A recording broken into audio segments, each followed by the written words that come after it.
Selama 4 dekade, kepercayaan pada pemberdayaan pekerja telah semakin baik meningkat. Namun, beberapa tahun terakhir, gerakan untuk mengoptimalkan tenaga kerja semakin menguat. Pekerja diperlakukan layaknya komoditas di mana perusahaan berusaha untuk memotongnya dengan otomatisasi dan software, mengontrol dengan ketat bagaimana pekerja melakukan tugas mereka, serta mengganti pekerja tetap dengan pekerja kontrak atau gig worker.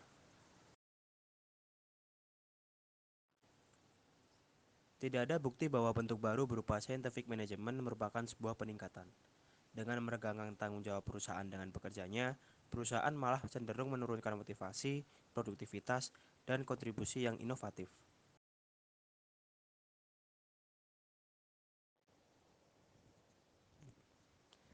Jangan memilih pengoptimalan yang membuat pemberdayaan pekerja di nomor dua kan.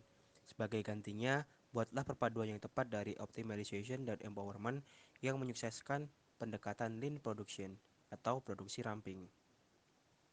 Gagasan bahwa Anda dapat memperlakukan orang seperti mesin itu sangat berbahaya. Dimulai pada awal tahun 1900-an oleh Frederick Taylor yang memandang bahwa ada satu cara terbaik untuk menyelesaikan pekerjaan. Insinyur bisa mengetahuinya dan peran pekerja hanya melaksanakan. Pada tahun 1930-an, Western Electric menemukan masalah dengan pendekatan ini dan mulai bereksperimen dengan program di mana pekerja diberi lebih banyak bayaran.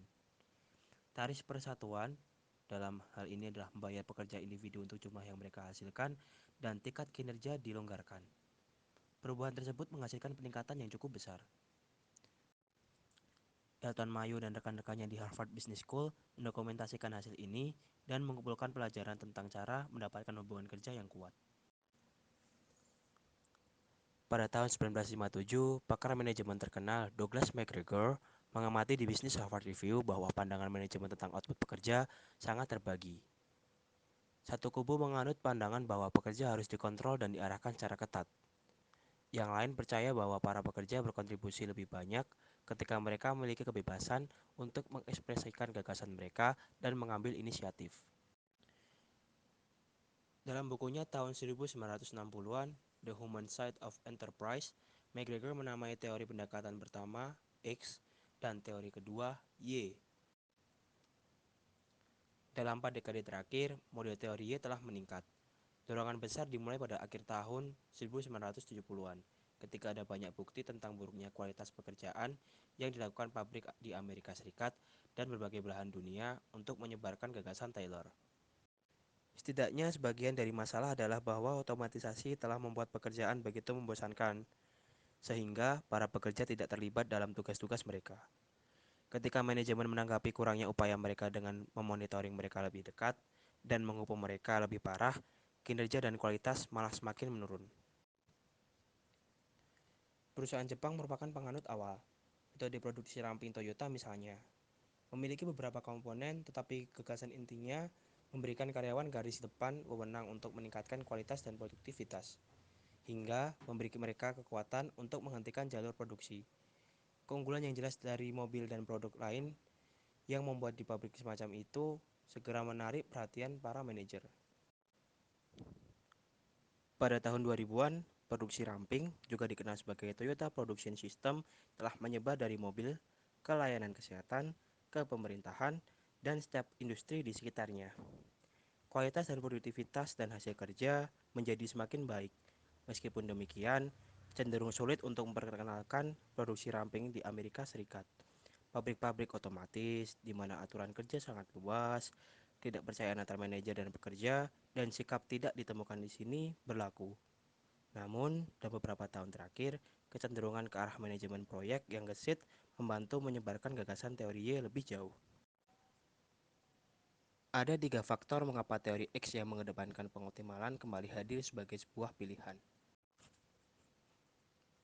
Yang pertama adalah mengenai tenaga kerja yang liquid. Salah satu kekhawatiran besar perusahaan adalah ketika mereka mendapatkan permintaan pasar yang berfluktuatif, tenaga kerja mereka tetap. Mereka sulit dihentikan karena bisnis sedang turun dan sulit untuk dibawa kembali dengan cepat jika keadaan tiba-tiba meningkat. Yang kedua adalah mengenai negosiasi gaji. 52% pemberi kerja yang menanggapi survei tahun 2017 yang dilakukan oleh Career Builder melaporkan bahwa Mereka menawarkan gaji calon karyawan yang lebih rendah dari yang mereka inginkan. Sederhananya, pekerja yang tidak tetap ataupun pekerja pemula cenderung mendapatkan bayaran lebih rendah dari apa yang dapat mereka kerjakan.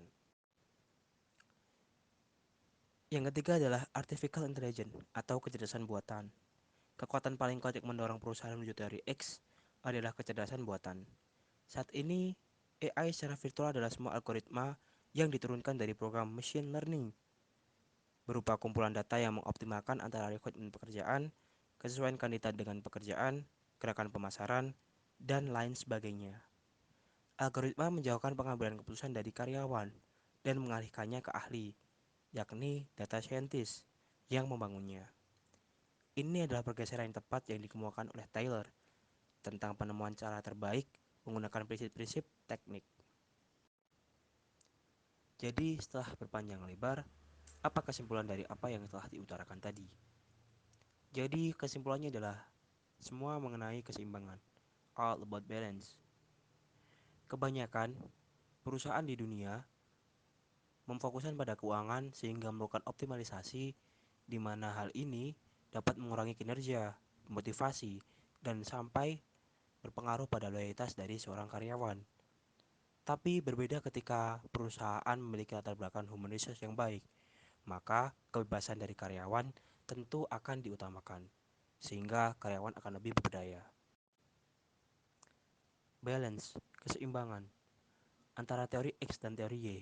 Teori yang mengedepankan optimalisasi dan teori yang mengedepankan kebebasan karyawan yang berdaya adalah kuncinya. Sekali lagi, ini hanyalah sebuah teori. Teori ini akan menjadi baik ketika kita dapat melakukan proporsional pada teori X dan teori Y, sehingga dalam penerapannya dapat menjadi fleksibel di setiap perusahaan yang ada. So, stop over engineering people management dan buatlah sebuah sistem yang fleksibel.